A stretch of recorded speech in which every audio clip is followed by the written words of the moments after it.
লক্ষ্মীপুরের রামগঞ্জে বিরোধীয় সম্পত্তি থেকে মাটি কাটতে নিষেধ করায় এক ব্যাংক কর্মকর্তাকে অশালীন ভাষায় গালমন্দ ও শারীরিকভাবে লাঞ্ছিত করার অভিযোগ উঠেছে মোহাইমেনুল ইসলাম রুবেন এর বিরুদ্ধে। 18 এপ্রিল শুক্রবার সকালে রামগঞ্জ উপজেলার ভাদুর ইউনিয়নের পৈতপুর গ্রামের ভাদুর মিয়া বাড়ির লাগোয়ার পূর্ব এলাকায় এ ঘটনা ঘটে। অভিযুক্ত মোহাইমেনুল ইসলাম রুবেন উপজেলার ভাদুর ইউনিয়নের ৮ নং ওয়ার্ড পৈতপুর গ্রামের ভাদুর মিয়া বাড়ির মৃত মাহবুবুল ইসলামের ছেলে। অন্যদিকে ভুক্তভোগী আজিজুর রশিদ মিল্লাত একই বাড়ির মৃত মফিজুল হক মিয়ার ছেলে।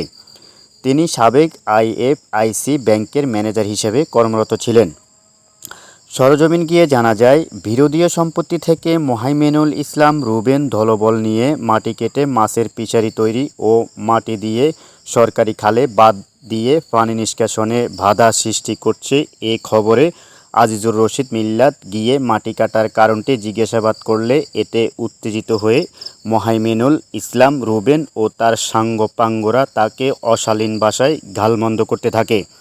গালমন্দের এক পর্যায়ে মোহাইমেনুল ইসলাম রুবেন আজিজুর রশিদ মিল্লাতকে ধাক্কা দিয়ে মাটিতে ফেলে দেন। পরে স্থানীয়রা তার চিৎকার শুনে সেখান থেকে তাকে উদ্ধার করে হাসপাতালে নিয়ে চিকিৎসা করান। বিরোধীয় সম্পত্তি দখল, সরকারি খালে বাদ দিয়ে সরকারি জমি দখল, শারীরিক অপবাদ। মোহাইমেনুল ইসলাম রুবেন এর ভাই নেভি বাহিনীতে কর্মরত রাজিবুল ইসলাম ও আরেক ভাই লক্ষ্মীপুর সরকারি কলেজের হিসাব বিজ্ঞান বিভাগের সহযোগী অধ্যাপক হাসিবুল সিদ্দিক রাসেল কর্তৃক বিভিন্ন হুমকি দামকি এবং ভয়ভীতি এ সমস্ত বিষয়গুলো সহ্য করতে না পেরে ভুক্তভোগী আজিজুর রশিদ মিল্লাত রামগঞ্জ থানায় একটি লিখিত অভিযোগ দায়ের করেন।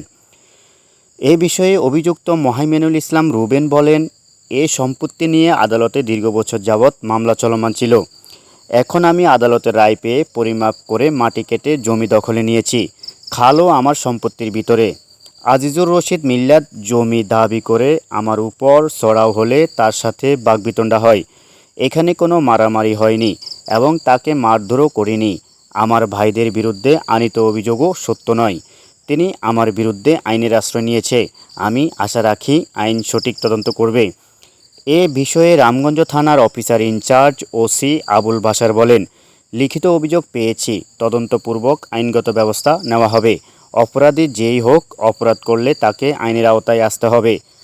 স্থানীয় এলাকাবাসীরা বলেন, পানি নামার সরু খালে মাটি পেলে ভরাট করায় বর্ষা মৌসুম এলে জলবদ্ধতা সৃষ্টি হবে।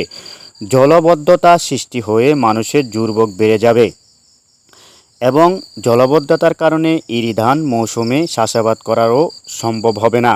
খালে বাঁধ ও জমি দখলের পর থেকে উভয় পক্ষ সহ স্থানীয়দের মধ্যে থমথমে উত্তেজনা বিরাজ করছে। যে কোনো সময় আইন শৃঙ্খলার অবনতি ঘটতে পারে বলে জানান এলাকার স্থানীয় সচেতন মহল।